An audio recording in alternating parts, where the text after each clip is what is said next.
नमस्कार, मैं रीमा प्रसाद। इस वक्त की सबसे बड़ी खबर पे नजर डालेंगे हम। नमस्कार, मैं हूं आपके साथ शिवानी पांडे। तो रूस यूक्रेन जंग लगातार जारी है। यूक्रेन के ड्रोन हमले की आशंका के बीच मॉस्को के 2 एयरपोर्ट बंद कर दिए गए हैं। शहर में बार बार सायरन की आवाज सुनाई दे रही है। लोग डरे हुए हैं, खौफ में हैं। और युद्ध की शुरुआत से अब तक मॉस्को का ये हाल कभी नहीं हुआ और कहा जा रहा है कि ज़ेलेंस्की के ड्रोन किसी भी वक्त मॉस्को को निशाना बना सकते हैं। मॉस्को में आर्मी के टॉप कमांडर्स की मीटिंग इस वक्त चल रही है। पुतिन खुद मोर्चा संभाले हुए हैं। और कहा रूस को 72 घंटे में यूक्रेन जीतना था, कहा अब मॉस्को पर ही खतरा मंडरा रहा है।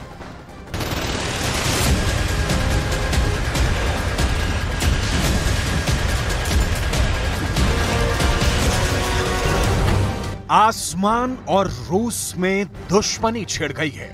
ना हवाई सुरक्षा सिस्टम साथ दे रहा है, ना चांद पर भेजे लूना 25 ने साथ दिया। दोनों फेल हो गए। रूस इस वक्त बहुत बड़े संकट से गुजर रहा है।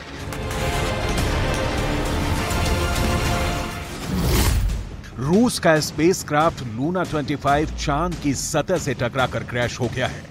रूस की स्पेस एजेंसी रोसकोमोस के मुताबिक लैंडर एक अनियंत्रित कक्षा में घूमने के बाद क्रैश हो गया। शनिवार को ही लूना 25 से स्पेस एजेंसी का संपर्क टूट गया था। रूस ने लगभग 50 वर्षों बाद चांद पर कोई मिशन भेजा था। सालों की मेहनत और बहुत सारा पैसा देखते ही देखते खाक हो गया। लूना 25 के क्रैश की कहानी आपको भी जरूर जाननी चाहिए। सबसे पहले लूना 25 अपनी ऑर्बिट से बाहर निकला। खतरा यहीं से शुरू हो गया। लूना 25 को वहां पहुंचना था जहां से चांद की दूरी सिर्फ 18 किलोमीटर रह जाती, लेकिन लूना की लैंडिंग होती उसके पहले ही वो क्रैश हो गया। मतलब ऑर्बिट चेंज करने के दौरान लूना ऑफ बीट में चला गया और क्रैश हो गया। रोसकोमोस ने कहा है कि लूना 25 मिशन की शुरुआती जांच से पता चलता है कि मैनूवर के समय वास्तविक और अनुमानित काउंटिंग में गड़बड़ हुई। इस वजह से स्पेसक्राफ्ट एक ऐसी कक्षा में चला गया जिसकी अपेक्षा ही नहीं की गई थी। इस गड़बड़ी की वजह से लूना ग्लोब लैंडर बर्बाद हो गया। जमा डिटेल ये की लूना 25 को 21 अगस्त को चंद्रमा के दक्षिणी ध्रुव पर उतरना था। इसके लिए लैंडिंग से पहले कक्षा बदली जानी थी, लेकिन तकनीकी दिक्कत के कारण नहीं बदली जा सकी। लगभग 5 दशकों बाद पहली बार 10 अगस्त 2023 को लूना 25 अंतरिक्ष में भेजा गया था। 1976 में तत्कालीन सोवियत संघ के लूना 24 की लैंडिंग के बाद से सिर्फ चीन चंद्रमा पर यान उतारने में सफल रहा है। 2013 में चीन चांद पर चांग-ई 3 और 2018 में चांग-ई 4 उतारने में सफल रहा। लूना 25 के क्रैश होने के बाद अब पूरी दुनिया की निगाहें भारत के चंद्रयान पर टिकी हैं, जिसकी लैंडिंग में देर होने की खबर है। लेकिन चांद पर पहुंचने से पहले इस दुनिया को ठीक से जमीन पर जीना आना जरूरी है, जो दिख नहीं रहा। मॉस्को में लूना 25 के क्रैश होने के बाद सन्नाटा पसरा है, तो दूसरी ओर मॉस्को में सायरन की आवाजें कान के पर्दे फाड़ रही हैं। सड़कों पर वीरानगी नहीं पसरी, लेकिन लोग सहमे हुए हैं। खौफ का खेल महायुद्ध की शुरुआत से जो शुरू हुआ, उसकी परिणति मॉस्को में मौत बनकर नाच रही है।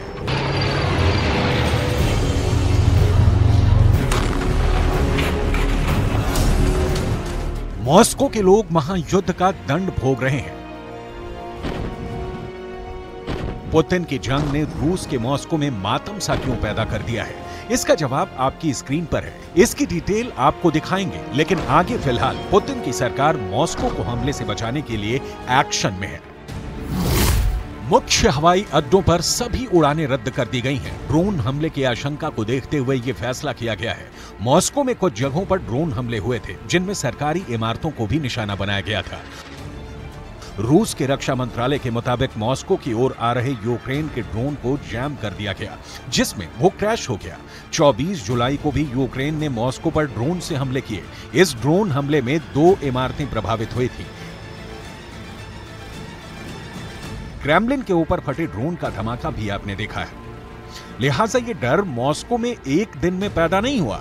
रूस की खुफिया एजेंसियों को, रडार सिस्टम को, एयर डिफेंस फोर्स को चकमा देकर यूक्रेन के ड्रोन रूस के भीतर आकर हमले कर रहे हैं। मामला बहुत गंभीर हो चुका है। रूस में ज़ेलेंस्की जहां चाहे हमला कर रहे हैं। सवाल है फिर मॉस्को के एयरपोर्ट को कैसे बचाया जाए। कहां तय हो रही थी कीव विजय इन 1 आवर? 1 घंटे में यूक्रेन जीत लेंगे। कहां पुतिन के लिए अपने ही आशियाने को तबाह होने से बचाना मुश्किल हो रहा है। ज़ेलेंस्की के ड्रोनों ने पुतिन की आंखों की नींद उड़ा दी है। मॉस्को में सुरक्षा एजेंसियों की मीटिंग पर मीटिंग हो रही है। आपको मॉस्को को मैप पर देखना चाहिए। इसी शहर को ही ज़ेलेंस्की ने हमले के लिए चुना है। इसे विस्तार से आपको दिखाएंगे। उससे पहले मॉस्को का भूगोल समझ लीजिए। यूक्रेन की सीमा से मॉस्को सिर्फ 450 किलोमीटर दूर है। इतने करीब के हमले में ज़ेलेंस्की के ड्रोन उस्ताद हैं। मॉस्को में ही राष्ट्रपति का आवास क्रेमलिन है। यूक्रेन का मॉस्को को डराने का मतलब है पुतिन को डराना।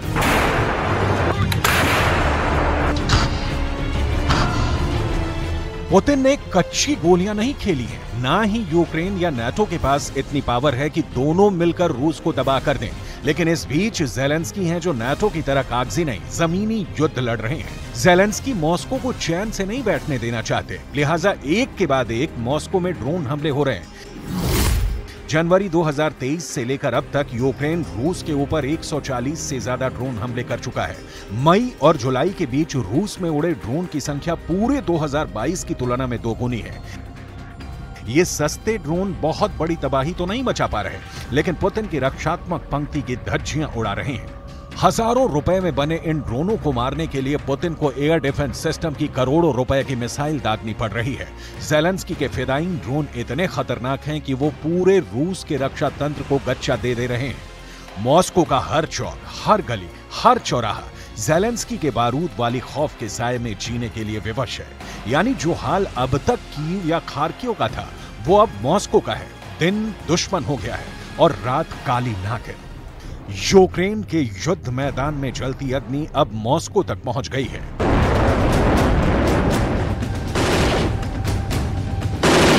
सीधा सा सवाल है, आम आदमी का सवाल है, रूस का एयर डिफेंस सिस्टम यूक्रेन के ड्रोन हमले के सामने फेल क्यों हो रहा है? इसकी डिटेल आगे। अभी ज़ेलेंस्की के उस ड्रोन की डिटेल जिसने मॉस्को के ऊपर खतरा पैदा कर दिया है। मॉस्को पर हमले के लिए ज़ेलेंस्की की सेना यूक्रेनी बावर यानी UJ-22 एयरबॉर्न का इस्तेमाल कर रही है। स्पेक ऑप्स मैगजीन की एक रिपोर्ट के मुताबिक UJ-22 एयरबॉर्न यूक्रेन में डिजाइन किया गया एक हाईली वर्सिटाइल यानी अत्यधिक बहुमुखी ड्रोन है। इसे स्वायत्त रूप से या दूर या किसी कमांड सेंटर से कंट्रोल किया जा सकता है। ये ड्रोन 82 mm के 4 मोर्टार माइंस या 4 RPG 7 ग्रेनेड तक ले जा सकता है। UJ-22 एयरबॉर्न लंबी दूरी के मिशनों को सटीकता के साथ अटैक कर सकता है। ये ड्रोन अधिकतम 800 किलोमीटर तक उड़ान भर सकता है। चूंकि मॉस्को यूक्रेन की सीमा से लगभग 450 किलोमीटर दूर है, ऐसे में ये ड्रोन मॉस्को पर हमला करने में सक्षम है। तो क्या ज़ेलेंस्की के ड्रोन को पुतिन का एयर डिफेंस सिस्टम रोक नहीं सकता? इस सिस्टम में इतनी काबिलियत नहीं है। तो क्या ज़ेलेंस्की के ड्रोन को पुतिन का एयर डिफेंस सिस्टम रोक नहीं सकते? इस सिस्टम में इतनी काबिलियत नहीं है। इस सवाल का मुकम्मल जवाब किसी के पास नहीं है। दुनिया भर के एक्सपर्ट्स का जो मानना है उसके मुताबिक ज़ेलेंस्की के ड्रोन के आगे रूस के एयर डिफेंस सिस्टम के फेल होने के पीछे जो 5 कारण हैं, वो आपकी स्क्रीन पर है। यूक्रेन के ड्रोन के सामने रूस का एयर डिफेंस सिस्टम कमजोर क्यों? पहला कारण, रूस की हवाई सुरक्षा कम दूरी के ड्रोन को लेकर नहीं, बल्कि मिसाइलों, बैलिस्टिक मिसाइलों, एयरक्राफ्ट, बम वर्षक को रोकने पर केंद्रित है। अब तक परंपरागत युद्ध की तैयारी करते रूस ने ड्रोन को लेकर कोई ठोस सिस्टम डेवलप नहीं किया है। लिहाजा बड़ी बड़ी मिसाइलों को तो रूस नेस्तो नाबूद कर रहा है और कुछ ड्रोनों को भी। लेकिन रूस का वर्तमान एयर डिफेंस सिस्टम यूक्रेन के ड्रोन हमले को पूरी तरह रोक पाने में सक्षम नहीं है। यूक्रेन के ड्रोन के सामने रूस का एयर डिफेंस कमजोर क्यों? दूसरा कारण, ड्रोन जमीन पर बहुत नीचे उड़ सकते हैं, इसलिए कई बार ड्रोन रूस के एयर डिफेंस की पकड़ में नहीं आता है। इसका उदाहरण रूस पर हुए हमले में दिख रहा है, जो क्राइमिया से लेकर मॉस्को तक में कहर बरपा रहे हैं। यूक्रेन के ड्रोन के सामने रूस का एयर डिफेंस सिस्टम कमजोर क्यों? तीसरा कारण, रूस के पास भी लिमिट में मैन पावर है, लिमिट में डिफेंस सिस्टम है। रूस युद्ध में पहले ही बहुत सारे हथियार और रूबल खर्च कर चुका है। हथियार के गोदाम ही नहीं, रूबल वाले खजाने में भी कमी हो रही है। लिहाजा ड्रोन को रोकने के लिए नई तकनीक के विकास पर बहुत सारा खर्च होने वाला पैसा और समय दोनों इस वक्त रूस के पास नहीं है।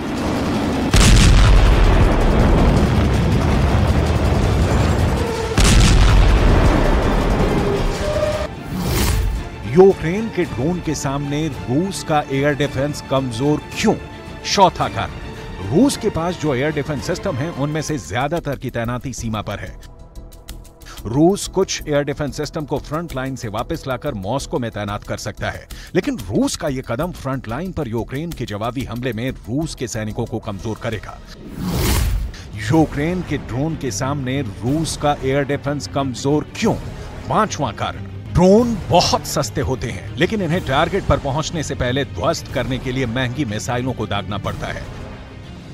ये एक तरह से ज़ेलेंस्की की चाल है कि रूस की महंगी मिसाइलों की संख्या भी इतनी कम हो जाए कि आगे ज़ेलेंस्की जब रूस पर अटैक करें तो पुतिन के पास हथियारों का टोटा पड़ जाए। और ज़ेलेंस्की के भाग्य से पुतिन इस दुष्चक्र में फंसे हुए दिख रहे हैं। असल में रूस ने ही ईरान के कामिकाज़े ड्रोन से यूक्रेन पर हमला करना शुरू किया और इसका रिजल्ट अच्छा आया तो मिसाइलें छोड़ पुतिन यूक्रेन पर ड्रोन ही दागने लगे।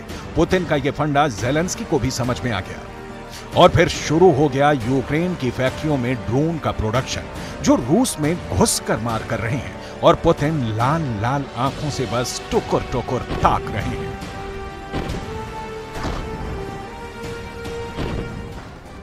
यूक्रेन में खिरसॉन के मोर्चे से एक बहुत बड़ी खबर मिल रही है और एक दिन में ही एक ही हमले में एक ही बार में रूस ने यूक्रेन के 150 सैनिकों को मारने का दावा किया। निप्रो नदी का यह भयंकर मोर्चा रोज सैकड़ों सैनिकों की जान ले रहा है।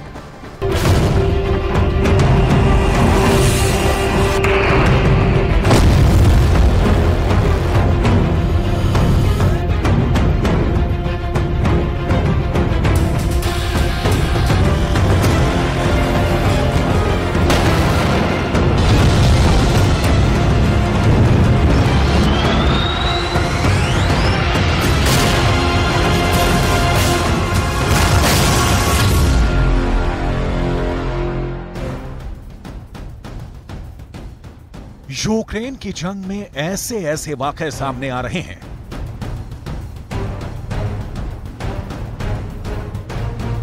ऐसे खतरनाक युद्ध के मोर्चे लगे हुए हैं जहां एक एक सेकंड में 100 सैनिकों की मौत हो जा रही है। अब युद्ध के हथियार इतने एडवांस हो चुके हैं कि दुश्मन की एक चूक पूरी की पूरी टुकड़ी का सफाया कर दे रही है और यह सब बाकायदा बदला लेकर हो रहा है। रूस और यूक्रेन की फौजें एक दूसरे पर घात लगाकर हमला करने के लिए ताक में बैठी हुई हैं और पलक झपकते ही जंगी मैदान में मौत नाच रही है।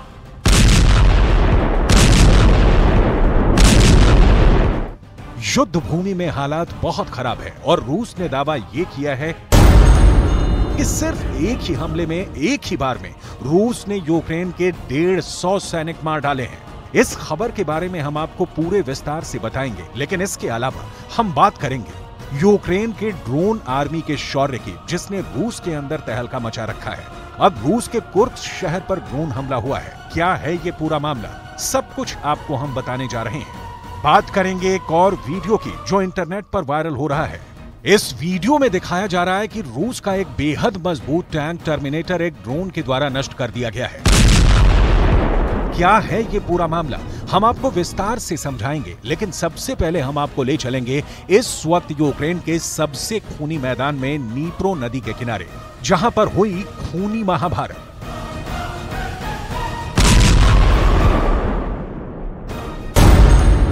रूस की आर्मी की तरफ से शनिवार को यह दावा किया गया कि खेरसॉन के इलाके में नीप्रो नदी पार कर रहे यूक्रेन के 150 सैनिकों को मार दिया गया है। आखिर रूस ने किस हमले का इतना खूंखार बदला लिया है, ये हम आपको बताएंगे, लेकिन सबसे पहले हम बात करेंगे कि आखिर रूस की सेना की तरफ से क्या दावा किया गया है। रूस की सेना ने दावा किया कि लगभग 150 यूक्रेनी सैनिक नीप्रो नदी के बाईं तरफ रूसी कब्जे वाले इलाके में घुसपैठ करने की कोशिश कर रहे थे। अचानक यूक्रेन की इस कोशिश का जवाब देने के लिए फौरन कार्रवाई की गई। घुसपैठियों पर फायरिंग की गई, जिसमें पूरी की पूरी टुकड़ी ही खत्म हो गई और इस तरह नीप्रो नदी के बाएं किनारे पर पैर जमाने की कोशिश को नाकाम कर दिया गया है। अब जो बात रूस की सेना ने छुपा ली है वो ये है कि यूक्रेन के इन 150 सैनिकों को सरेंडर करवाने के लिए मौका भी नहीं दिया गया।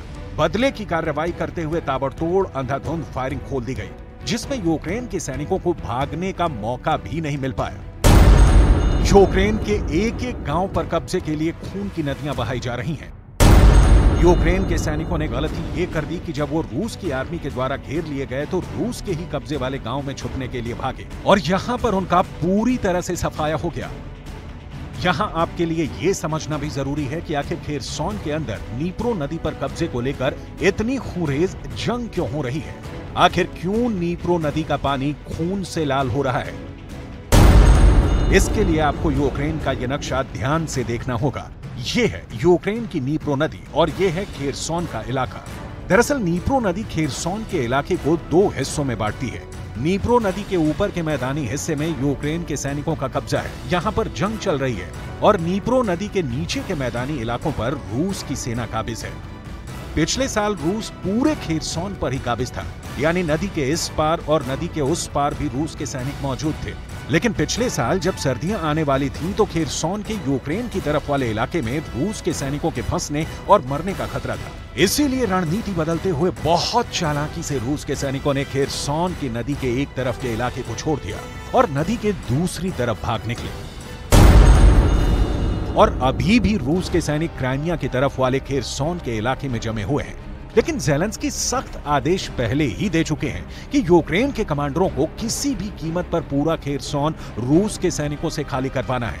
लेकिन रूस के सैनिक नीप्रो नदी की तरफ जमे हुए हैं और जैसे ही यूक्रेन के सैनिक नदी पार करने की कोशिश करते हैं, रूस के सैनिक फायरिंग कर देते हैं। यही वजह है कि नदी का ये पूरा इलाका एक खूनी जंग के मैदान में तब्दील हो चुका है। अब आपको ये भी समझाते हैं कि आखिर रूस ने ये खूनी बदला क्यों लिया। दरअसल 2 हफ्ते पहले रूस की 200 सैनिकों की एक टुकड़ी काला सागर के द्वीप डजारेल हाच पर युद्ध का अभ्यास कर रही थी। ये टुकड़ी वॉर की फ्रंट लाइन से दूर थी और सैनिकों को लगा कि वो खेरसॉन में तैनात यूक्रेन के हिमार्स के रॉकेट से दूर हैं। लेकिन वो गलत साबित हुए और हिमार्स की 150 किलोमीटर की ही रेंज में मौजूद थे और अचानक हिमार्स रॉकेट के हमलों में पूरी की पूरी टुकड़ी ही खत्म हो गई। ऐसा दावा कई इंटरनेशनल न्यूज़पेपर्स में किया गया और अब नीप्रो नदी पर हुए 150 सैनिकों के कत्ल को इसी हमले का बदला बताया जा रहा है। जिस तरह से लोग इस जंग में मारे जा रहे हैं। फरवरी 2022 में यूक्रेन में युद्ध शुरू होने के बाद से मारे गए या घायल हुए यूक्रेनी और रूसी सैनिकों की संख्या कुछ अमेरिकी अधिकारियों का हवाला देते हुए न्यूयॉर्क टाइम्स की एक रिपोर्ट में 5 लाख के करीब बताई गई थी। कई रिपोर्ट्स में दावा किया गया है कि यूक्रेन के भी 70,000 से ज्यादा सैनिक इस युद्ध में मारे जा चुके हैं। यूक्रेन के सैनिक आखिर कैसे ड्रोन्स को ऑपरेट करते हैं, इस पर भी कई वीडियो सामने आ रहे हैं। हम आपको यूक्रेन के युद्ध के मैदान की तस्वीरें दिखा रहे हैं। ये यूक्रेन की आर्मी के जवान हैं जो ड्रोन्स के इस्तेमाल में काफी कुशल हो चुके हैं। ये सैनिक ड्रोन्स की लोकेशन को इलेक्ट्रॉनिक स्क्रीन से जोड़कर भी देख सकते हैं और दुश्मन की लोकेशन के हिसाब से ड्रोन्स का मूवमेंट करवाते हैं। Это глаза. Самые настоящие глаза. Вот, как человеку с плохим зрением плохо жить, так и, собственно говоря, для армии, если нету глаз, то, ну, да. Ну, вот примерно так выглядит проезд БМП. То есть это машина с пехотой на борту, то есть куда-то на позиции заезжали.